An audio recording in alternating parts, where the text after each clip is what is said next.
लखनऊ का होटल लेवाना, जहां आग लगने से सोमवार को 4 लोगों को अपनी जान गंवानी पड़ी। लेकिन आखिर वो 4 लोग कौन थे, तो यूपी तक आपको बताएगा। नमस्कार, मेरा नाम है मोहित और आप देख रहे हैं यूपी तक। होटल लेवाना लखनऊ का वो होटल जिसमें सुबह सुबह आग लग गई। लखनऊ के ज्वाइंट कमिश्नर पीयूष मोडिया के मुताबिक सुबह 7:35 पर पुलिस को घटना के बारे में जानकारी दी गई। ज्वाइंट कमिश्नर ने बताया कि होटल में कुल 30 कमरे हैं, जिनमें से 18 कमरे बुक्ड थे। रेस्क्यू के दौरान 14 से 15 लोगों को बचा लिया गया और 4 लोगों को इस दौरान अपनी जान गंवानी पड़ी। सूत्रों की माने तो 2 लोगों के बारे में अभी तक जानकारी नहीं मिल पाई है। हालांकि आधिकारिक तौर पर इस बात की पुष्टि नहीं की गई है। अब चलिए आपको बताते हैं कि वे 4 लोग कौन थे जिन्होंने अपनी इस हादसे में जान गंवाई।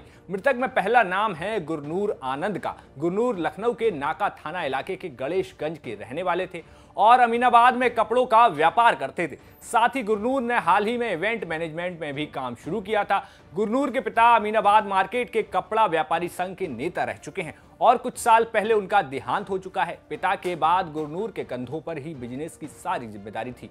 वहीं गुरनूर की शादी रानीगंज की रहने वाली साहिबा कौर से होनी थी और दोनों की एंगेजमेंट भी हो चुकी थी। घटना में गुरनूर और साहिबा दोनों की जान चली गई। वहीं इस घटना में लखनऊ के खुर्रम नगर इलाके के रहने वाले अमान गाजी की भी जान चली गई। अमान के पिता इरफान गाजी लखनऊ के बड़े प्रॉपर्टी डीलर हैं। लग्जरी गाड़ियों और पार्टियों के शौकीन अमान अपने पिता को यह कहकर घर से निकले थे कि वो किसी काम से अलीगढ़ जा रहा है, लेकिन उसकी मौत लखनऊ के होटल लेवाना में हादसे के दौरान हो गई, जिसके बाद से उसके परिवार वाले अब सदमे में हैं। इस घटना में श्रविका सिंह उर्फ चिया की भी जान चली गई। श्रविका सिंह भी लखनऊ के इंदिरा नगर की रहने वाली थी। बताया जा रहा है कि श्रविका सिंह अपने माँ बाप की इकलौती संतान थी और उनकी मां कैंसर से पीड़ित हैं और उनका इलाज मुंबई के टाटा कैंसर इंस्टीट्यूट में चल रहा है। इस मामले में अग्निशमन विभाग की पड़ताल में ये सामने आया है कि तीसरी मंजिल पर ही किचन था और दावा किया जा रहा है कि आग यहीं से फैली। सबसे पहले 2 शव इसी मंजिल की गैलरी में मिले थे,